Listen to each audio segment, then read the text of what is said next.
నమస్తే అందరికీ.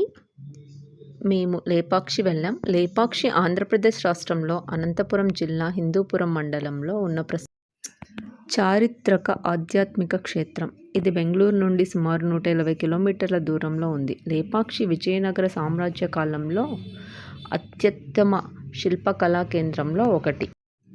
లేపాక్షి అనే పేరు ఎలా వచ్చిందంటే, రామాయణ కాలంలో సీతాదేవిని అపహరించిన రావణుడిని అడ్డుకునే ప్రయత్నంలో జటాయువు తీవ్రంగా గాయపడ్డాడు.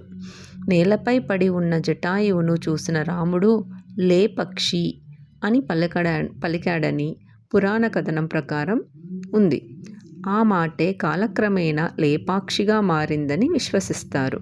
ఇక్కడ మనము అక్క దేవతలను ఒకే రాతిపైన చూస్తున్నాము.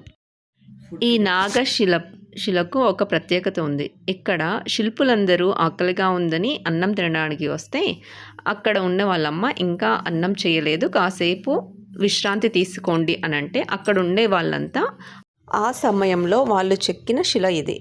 వాళ్ళ అమ్మ అది చూసి చాలా ఆశ్చర్యపోయింది. లేపాక్షిలోని ప్రధాన ఆలయం వీరభద్రస్వామి ఆలయం.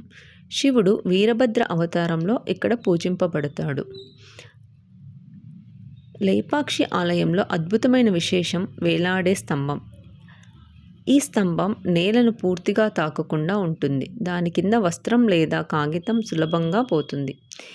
ఇది విజయనగర శిల్పుల ఇంజనీరింగ్ నైపుణ్యాల గొప్ప ఉదాహరణ.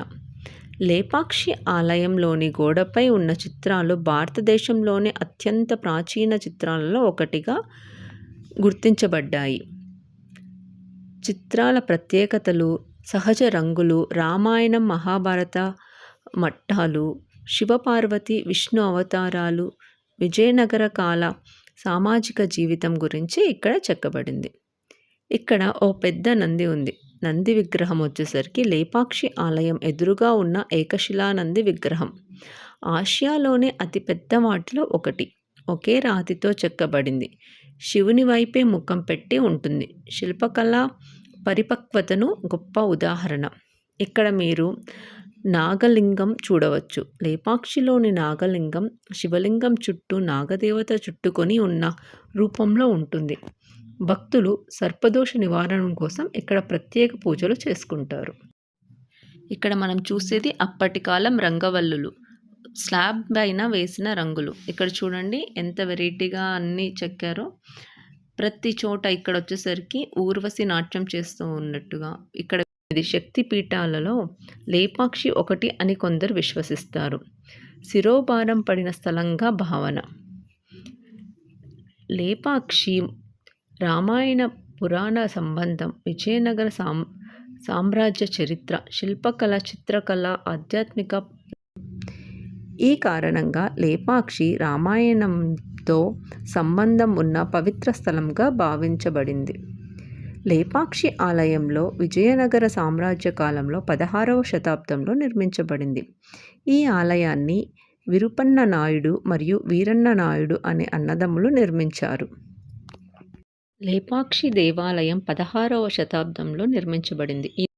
ఇప్పుడు మనం చూస్తుండేది కళ్యాణ మండపంలో ఉన్న ఈ మండపంలో శివపార్వతుల కళ్యాణ మఠాన్ని ప్రతిబింబించేలా శిల్పాలు ఉన్నాయి. శిల్పులు నైపుణ్యం, భావ వ్యక్తీకరణ ఇందులో స్పష్టంగా కనపడుతుంది. శక్తిపీఠ విశ్వాసం, పురాణ విశ్వాసం ప్రకారం సతీదేవి శరీర భాగం లేపాక్షి హ్యాంగింగ్ పిల్లర్. లేపాక్షి దేవాలయంలో ఒక ప్రత్యేకత హ్యాంగింగ్ పిల్లర్ ఇక్కడ మనం చూస్తున్నాం. ఈ స్తంభం నేలను తాకకుండా గాలిలో వేలాడుతూ ఉంటుంది. ఇది ఒక అద్భుతమైన నిర్మాణ శైలి మరియు ఇది విజయనగర కాలం నాటి నైపుణ్యానికి ఒక ఉదాహరణ. ఈ స్తంభం ఒకే రాతితో చెక్కబడింది. ఈ స్తంభం గాలిలో వేలాడుతూ ఉంటుంది, కానీ ఇది బలంగా ఉంటుంది మరియు దీనిని కదిలించలేము. ఈ స్తంభం ఎలా నిర్మించారో ఇప్పటికీ ఓ రహస్యమే. ఇక్కడ మనం చూస్తున్నది అప్పటి కాలం కంచం. అందులో చాలా రకాల భోజనాలు పెట్టుకొని తింటారు. అక్కడ సైనికులు దీన్ని కంచంలో మార్చుకున్నారు. ఇక్కడ మనం చూస్తున్నామే, ఇది లేపాక్షిలోని చాలా విశేషమైనది. ఇక్కడ మనము పైన స్లాబ్ లేదు, ఎందుకంటే అప్పటితో రాజు ఇచ్చిన డబ్బుతో ఈ యొక్క లేపాక్షి టెంపుల్ని స్టార్ట్ చేశారు. కానీ ఆయనకి తెలియకుండా చాలా డబ్బు దీనికి వృధాగా ఖర్చు చేశారని చెప్పడంతో అతనికి ఒక శిక్ష వేయాలి అని అనుకున్నాడు రాజు. ఆ శిక్ష ఏంటి అంటే అతని 2 కళ్ళు గుడ్లు తీసేసి అతన్ని చంపాలి అనేది. ఆ విషయం తెలిసిన ఎవరైతే ఈ గుడిని కట్టించారో వాళ్ళే ఆ కన్నులు తీసి గోడకి కొట్టారనేసి ఇప్పటికీ ఆ కన్నుల గుర్తు అక్కడ మనం చూడవచ్చు. ఇంకా ఇక్కడ మనము ఎన్నో శివలింగాలను మరియు సీతమ్మ వారి పాదము, లేపాక్షి ఒక ఆలయం మాత్రమే కాదు, అది పురాణం, చరిత్ర, శిల్పకళ, భక్తి అన్నిటి సంగమం. చాలా కమలాలు కూడా ఇక్కడ ఉన్నాయి. అందుకే నేటికి దేశ విదేశాల పర్యాటకులను ఆకర్షించే అపూర్వ క్షేత్రంగా నిలిచింది.